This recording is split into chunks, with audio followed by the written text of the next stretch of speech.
جديد حوار جبس مصر بيقول إن كل الحاجات اللي بتحصل على اليوتيوب كلها تمثيل وكلها حوارات، وعندكم حمدي ووفاء، عندكم هبة مبروك وهبة مبروك وعبد الرحمن مبروك، عندكم حليم وأمل، عندكم أي حد بيعمل إن هو طلق مراته على اليوتيوب من المشاهير، أو إن هو اتجوز على مراته أو بيعرف واحدة على مراته، أو كل الحوارات اللي بتحصل إن طلق مراته، كل دي حوارات فيك. وطالع طبعًا بيبرأ نفسه، بس في أول الفيديو هو طالع أصلًا فرحان إن هو ترند، بيقول إن أنا ترند على كل مواقع التواصل الاجتماعي ومبسوط جدًا ومنشكح أوي من الموضوع ده.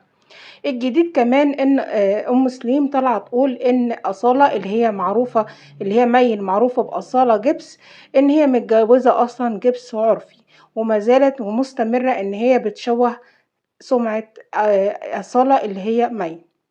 وآخرتها إيه؟ لسه مستمرين في الترند، وفي ناس بتقول إن هم عايزين يرجعوا جبس مصر للصفر تاني.